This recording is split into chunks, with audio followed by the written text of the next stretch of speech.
Today I'm making handles using a handheld extruder, and I'm going to share some of my tips for how to avoid air bubbles, get a smooth extrusion, and a tip for attaching your handles without any cracking. So this is a handheld extruder. It sort of looks like a caulking gun. If you're familiar with DIY and renovation, you'll be familiar with one of those. The key to avoiding air bubbles is about how you load the clay, and I've learned this technique from Joe of Old Forge Creations. This silver lever is what releases the chamber back, and you want that pushed back against the edge of a surface, and you also want to make sure that the handle is facing away from you.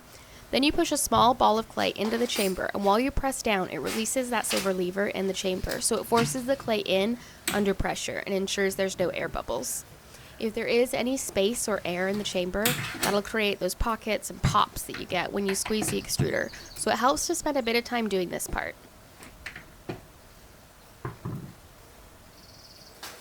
So it's completely filled now, and I can screw on the cap.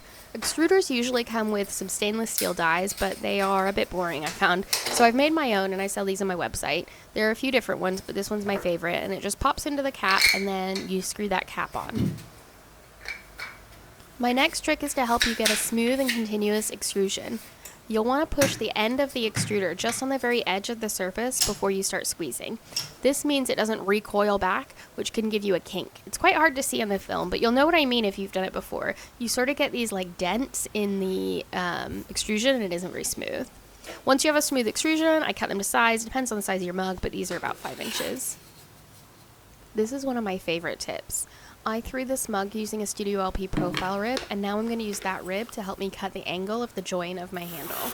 So I just draw on the bat with a pencil. The pencil just wipes off, so I always do this. And then line up my handle, and I can now perfectly cut the angle that I need to make the handle so that it joins the mug perfectly.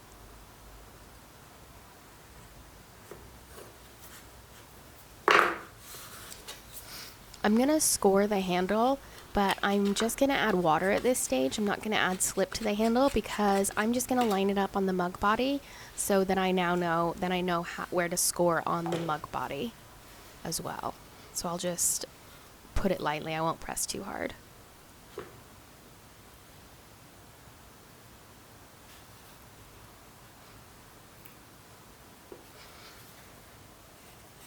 My last tip is to help with cracking handles. First, I'm going to use what's called a magic slip, which is basically just slip that I've made, but I've added white vinegar into it.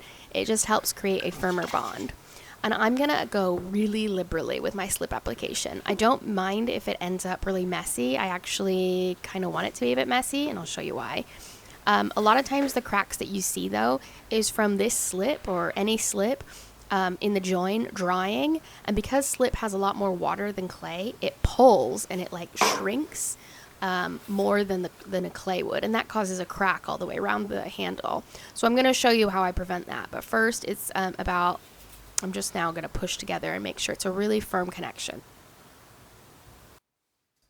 Stick with me here, but we're going to leave this messy slip on for about 10 minutes until it's not shiny or sticky anymore.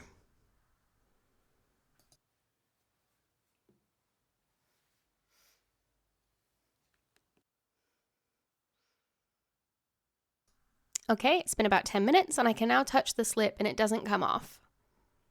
So I'm going to use this silicone modeling tool, and I'm going to push that slip into the join. Again, it's going to look messy while I do it, but that's okay. We will fix it.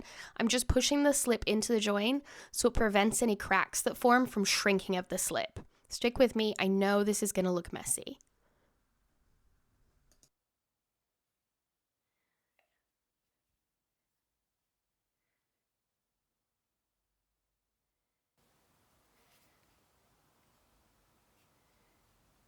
We're going to fix it now.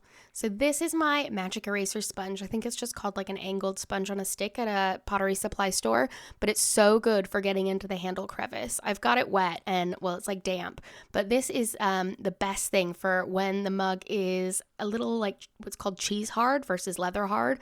But basically, you just clean it up all the way around the handle. I have sped this up, so I haven't done it quite that aggressively, but you get the idea. And that is an extruded handle, now ready for a bisque. Right, thank you guys for watching, and I will pop all the tools I've used in the description if that's helpful. Okay, bye!